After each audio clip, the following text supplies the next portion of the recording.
Yeah, we're ahead of a hugely busy weekend on Midwest Radio. It probably is. We're only in April, but the busiest weekend of the year so far. We say that a couple of times a year, Michael D. But yeah, it's this weekend, as we say, we have two live commentary games tomorrow afternoon. All Ireland Post Primary Schools is the first bit of our focus. The B final is at 2 o'clock. St Nathan's Ballahadreen taking on Holy Trinity of Cookstown. This is a massive day for everyone in Nathies. We'll talk about Rice College in a minute, but after their dramatic semi-final win, they'll be looking forward to getting out onto the hallowed turf of Croke Park. Of course, now we have a man that knows all about winning All-Irelands with St Nathan's. Of course, John O'Mahony is going to be joined alongside John Lynch, so we look forward to that duo, which, as you said, is going to be massive to kick-start the day, and it's going to be a big day for the West. Yeah, a huge day for the West, because at 4 o'clock then you'll step up on commentary for the All-Ireland Post Primary Schools A final, the Hogan Cup. It's the premier football competition for post primary schools, and Rice College Westport carry the hopes of the county and the province when they take on St Ronan's of Lurgan. We heard actually a little bit from the Lurgan manager during the week on the Midwest Sports Bulletins. He's talking about the threat of the Rice College forward line. I know you've been doing a bit of research into that Rice College team. Yeah, definitely. I mean, Rice College, they're a fine football inside. Did a great win in the semi-final. A huge win, of course, a tough one in the Connacht final over Attractors as well. So they have their work cut out, there's no doubt about that. But they're confident. Going to Croke Park, I suppose the mindset for Westport is that these young lads have seen Westport last year win Ireland Club Intermediate title. So they know what winning is about. They don't do losing, so that they're certainly going to go in with a big shout and hopefully become the first Mayo team since St Coleman's back in 1977 to bring the Hogan Cup back to where it belongs. Absolutely. Well, you're very adamant about that. Yes. Now, as well as having John O'Mahony on co-commentary for the first game, you have a man who knows all about winning All-Ireland titles on co-commentary with you. Yeah, I forgot about him actually. When you're talking about yourself, yeah.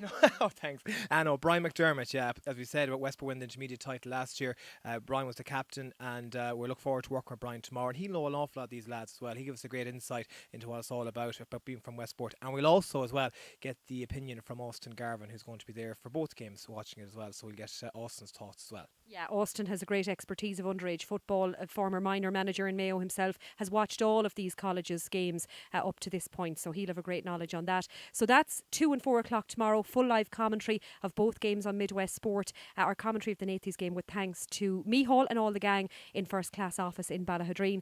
And then we'll talk in just a few minutes about Club Championship. Huge weekend of that coming up. But just as a kind of precursor to that, during the week Mayo GA confirmed that Connacht's Gold and Homeland would become two major sponsors for them in the coming year. Connacht Gold, that's their retail side of things for Arrivo, taking over sponsorship of the Senior Championship, and Homeland, of course, some of their shops right around the west and northwest will take over sponsoring the underage competitions. So during the week, we caught up with the chairman of Mayo GAA, Mike Kennelly.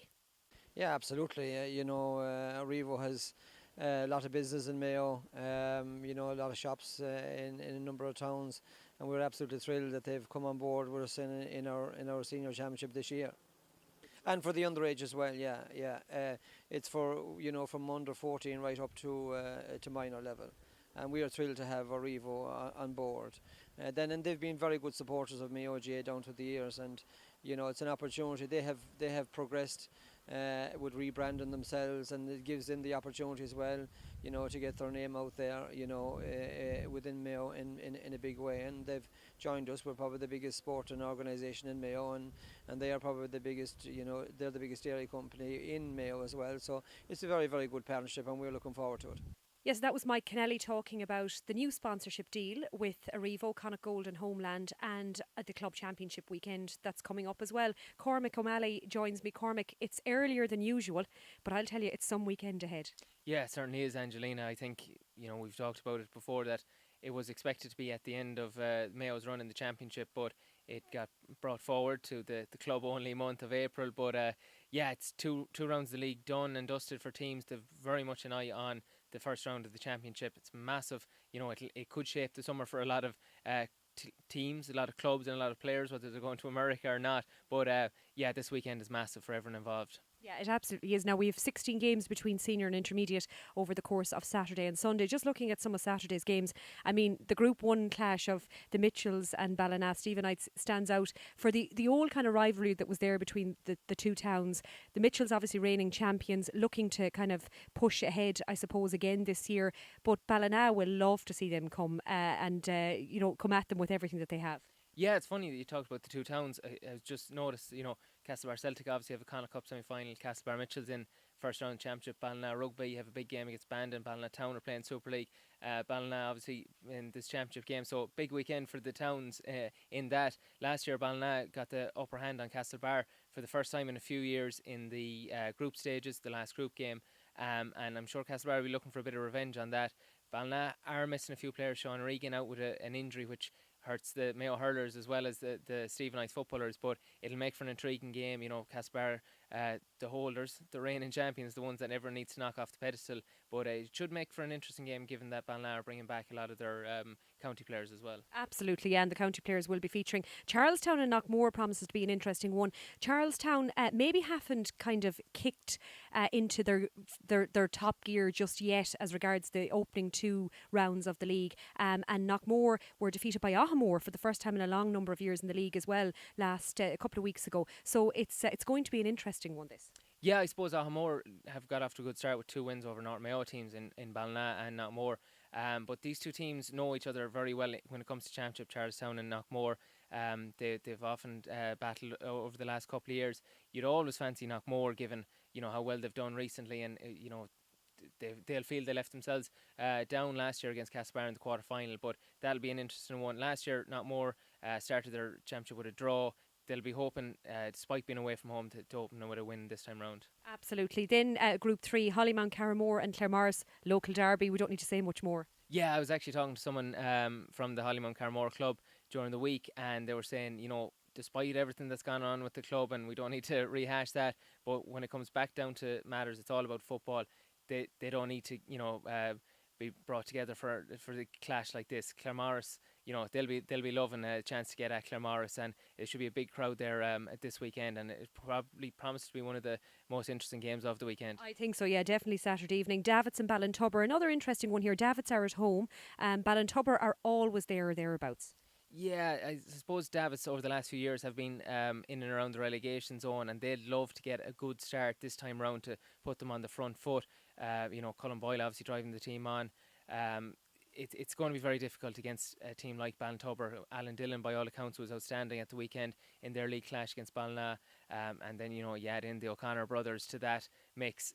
They were very, very close last year, and you would have to just fancy Ballintubber, but Davos will give it their all, especially at home. Absolutely tough place to go to is as well the Davits home games. The Intermediate Championship, then Ballyhonus and Kilshima. This is another intriguing one, an enthralling game. It should be tomorrow as well. Yeah, so Ballyhonus up close and personal last weekend when they played Bunnyconlin in the league. Keith Higgins was playing centre back, and he's just a different level. He really has brought a different dimension to the Ballyhonus team. They were senior 2 years ago. They'll be looking to get back to that, but they're up against a side that everyone I think in the county thinks will be thereabouts again, because Kilshima have been so close the last 2 years. That they'll be kicking themselves that they didn't perform in the final against Lewisburg a couple of years back, against Westport a couple of years back. Then last year's final was just an epic over two legs really. So they'll be dying to get back to that stage. Absolutely, I like the look of that one as well. Islandady and Swinford. Islandady at home here as well. I think they've won and lost one so far in the league as well. Up against Swinford, who will definitely like to be on the road to Islandady for their opening round encounter. It's an intriguing battle. Yeah, I suppose contrasting league fortunes for both sides. Swinford obviously went down to Division 4, and they only kicked off their league last weekend, so they'll have a good bit of training behind them. Islandady have been performing very strongly over the last few years in league. Can they translate that now to the championship? They've flattered to deceive a bit over recent years, but they're a very, very strong side, and especially at home. And look at Swinford will put them to the pin of the collar, but you'd have to fancy Islandady, given that they are a side on the up. Yeah, absolutely, and at home in that one. And in Group 3 then of the Intermediate, it's Ballinrobe and Ardnaree. Ardnaree, they're George Jennings in charge of them now. John Brogan from Knockmore is training them. He's had a lot of success with Knockmore over the last few years. They're a very, very exciting side to watch. They've potential match winners all the way from the half-forward line and full forward line. Very strong at the back as well. But you're going down to Ballinrobe. Ballinrobe obviously coming down from senior. They should and could have beaten Ballina last year in the championship. They were unlucky the way it ended up. They were relegated, as we said. They're without their main man Donald Vaughan this year, but that might bring the team together. They have a very good young squad coming through there, so I wouldn't like to call that one. It's going to be very tight. These intermediate games I always think so hard to call as well. Park Heroes Crimlin then and Lewisburg is in Group 4 on Saturday evening. It's a 6 o'clock throw-in. And again, Park Heroes Crimlin made huge strides over the last couple of seasons. Yeah, the Battle of the Stripes in this one. Two very strong teams. They're both very good campaigners. While they might not have too many standout performers on the Park Heroes Crimlin side, they're a great team. And that will, especially at home, that'll stand to them. Lewisburg obviously came off the back of a very, very good run, obviously winning the Connacht Championship the previous year in junior. They were unlucky enough not to come out of the group, they did come out of the group, but they were unlucky not to go any further. That will be tight. Again, Park Heroes Crimlin at home, they'll fancy their chance in that one. They will, and Lewisburg not too long since their huge success. So Cormac, we move on to Sunday then. In Group 1, Ballahadreen and Ahamore. This will be an interesting one. I know, as I said earlier on, Ahamore had a big win in their league game against Knockmore and played really nice football. That was a really entertaining game. Ballahadreen will be at home. They'll be looking to start the campaign well because they're in a very tough group. Yes, and both sides will, as we mentioned earlier, and as you said, Ahamore have started off on a great footing in terms of the league, and they're definitely going to be pushing on. They've their county players back in as well. Ballahadreen, obviously last year wasn't the best, but Cian Hanley is back. We don't know what sort of footballing shape he's in. We know he's very fit. He's hopefully focused, and by all accounts he's ready to hit the ground running. It'll take coming into a senior championship game for possibly only the first time against Ahamore isn't going to be easy. They're not going to make life easy for him.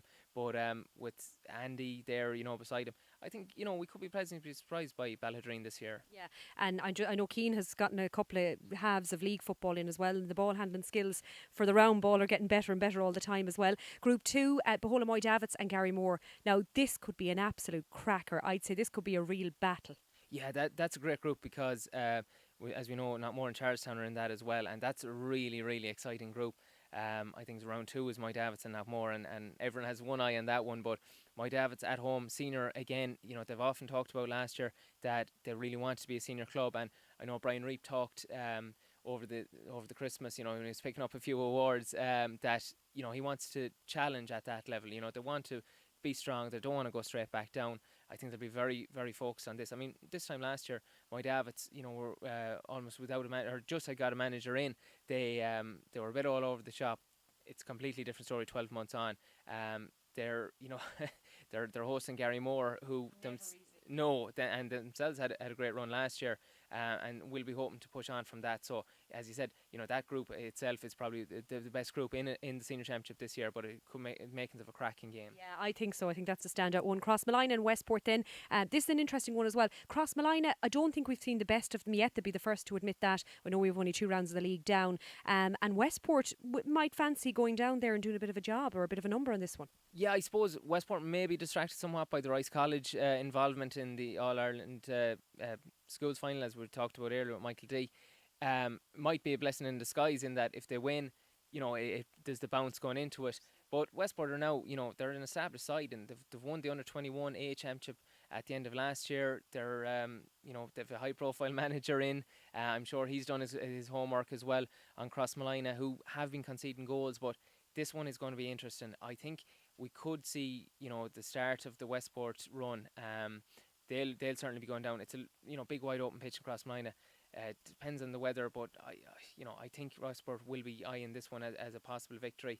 Crossmolina rely on a few of the stalwarts, but I think we could be looking at the start of a Westport challenge this year. Yeah, we'll see. And when Crossmolina are at home, then you can't call it too far out either. The Intermediate Championship then on Sunday, Group 1, Mayo Gales and Belmullet. A long journey for Belmullet. It kind of always is if they have to go away from home. Mayo Gales at home in this one. So will home advantage swing it, or will the visitors come out with the win in this one? Well, you'd imagine, Belmullet have had 2 long encounters this year. They've beaten Ballinrobe at home. They lost away to Davits in the league. They've, as I said, won 1, lost 1. They're a side that probably has, again, flattered to deceive in the championship. With so much talent throughout the side. last year they were beaten by Westport. We talked about Westport winning the under-21A.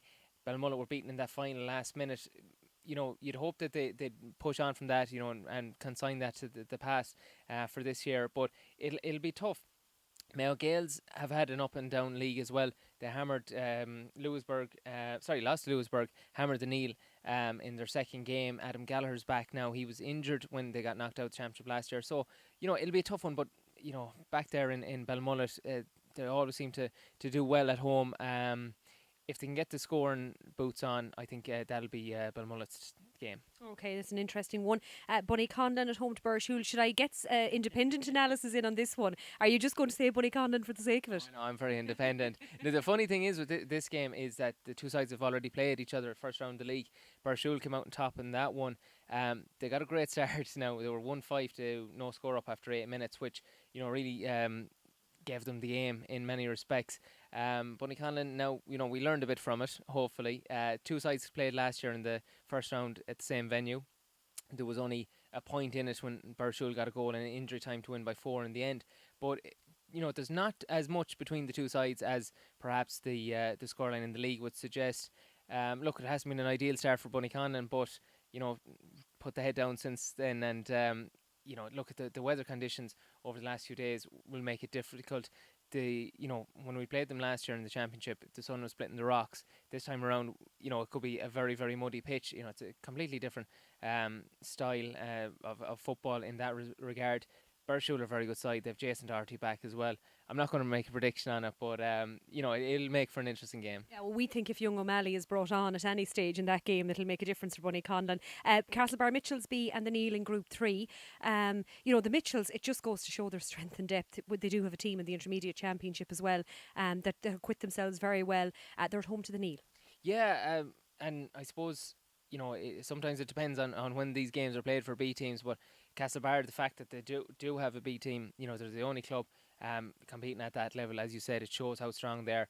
A lot of exciting younger players coming through, and this is where we kind of start to see the new guard of Castlebar. They're up against a Neil side who I suppose I wouldn't say free fall, but last 2 years ago they went up out of Division 3. Division 2 last year was a bit of a damn squib for them. They came straight down. They've lost their first 2 games this year as well. So look, both sides will fancy this one. They'll think they have a chance. It's a nice wide open pitch there for both sides to play football. It's I'd be loath to pick a winner in that one, having not seen the teams yet this year. But you'd have to fancy Castlebar. They'd probably be on less of a downer than the Neil at the moment, but if the Neil can find their shooting boots, who knows. Absolutely, and it is hard, as we said earlier, to tell with some of these intermediate fixtures until they're right in the cut and thrust of championship. The final intermediate game then Sunday is in Group 4, Shrewland Carib and Laherdon. Laherdon, after their big journey, they've had maybe a couple of months to get that out of their system in terms of how well they did over the course of the previous season. They're away to Shrewland Carib, and that's never an easy prospect. No, it certainly is not. And, we talked there about the Neil going up to Division 2, losing the majority of their games last year. Shrewell have gone up, lost both their games, but there were 2 very tough games against senior sides in Westport and Kiltane. They'll probably have learned a lot from that, in that, the players coming back in, younger players coming through. So, I wouldn't look at those league results and immediately write Shrewell off. Laherdon 1-1 last one. They hammered Kilmina. They lost to Lewisburg, but only just. And I was out in Lewisburg as well. They had such a brilliant run last year. Those players have learned an awful lot, and they'll be, championship football. The last game they lost was an All Ireland semi-final, so they've experienced a winning. That will be very good. Shrewell probably at home. You'd have to fancy them. It's a long journey for Laherdon, but Laherdon won't make it easy. They definitely won't. Apart from that, and you alluded to it earlier on, there's so much else happening this weekend. It's not just Club Championship, not just the 2 commentary games. The Mayo ladies have a vital tie on Sunday. They're at home to Monaghan in that refixture from round 5, called off with the snow earlier in the year, and they can make a semi-final spot. That big decision about the points against Kerry put them right back into the mix. They won their game last weekend in a game you were at, a ding-dong battle against Donegal, and they're at home now to Monaghan. Yeah, if Mayo better the results of Donegal and Galway, they'll go into the semi-finals. Dublin and Cork are already there. It would be a huge boost for Mayo because, last year they did so well getting to the All-Ireland final. they're missing the likes of Cora, Yvonne, Martha, but a new team has emerged. And last weekend against Donegal in Swinford, they were absolutely fantastic. And if you're not at a club game over the weekend, if you can get a chance to go down to Swinford, I'd highly recommend it, because this is a new team coming through. The Kelly, Sarah Rowe, absolutely outstanding full forward line. Sinead Cafferty is a revelation since she came back. Fiona McHale, as ever. Darren Hughes, has come on leaps and bounds from Carnacon winning the All-Ireland. Marie Corbett's out injured at the moment, so there's an awful lot to be hopeful for. Monaghan are averaging around 11 points a game. I don't think that'd be enough to beat Mayo at the moment.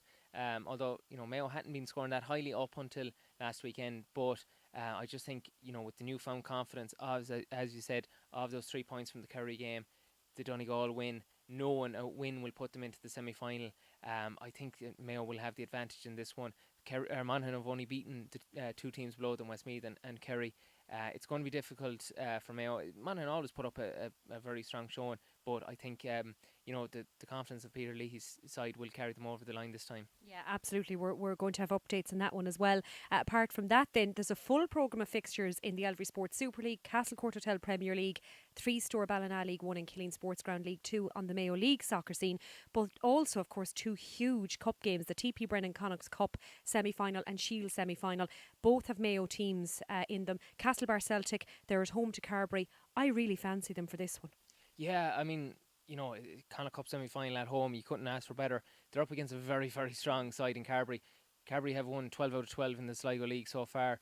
They, went away to Renmore to win in the semi-final the quarterfinals, won on penalties. They're a very strong side. They've Abraham Savage and Garrett Kelly, I think, have 17 goals each in the Sligo League this year. They've only conceded 6 in those 12 games.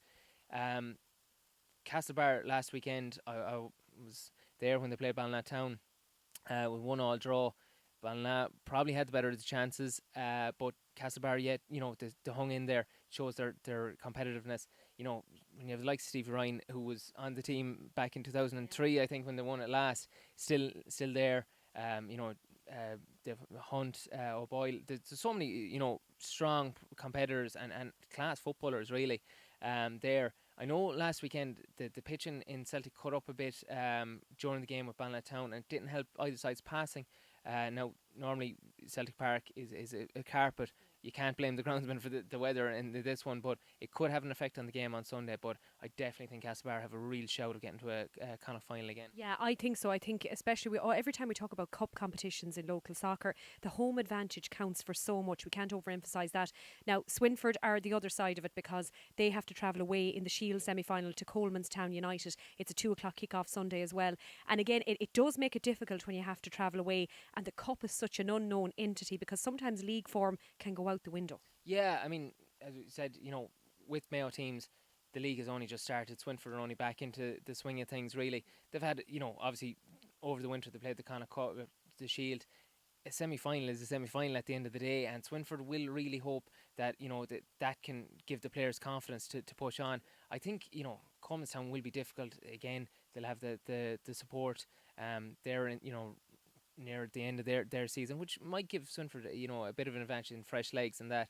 But you'd hope both Mayo teams get through. It'd be great for the league, but it's going to be very difficult for Swinford away from home. Yeah, it is. 2:00 kick-offs.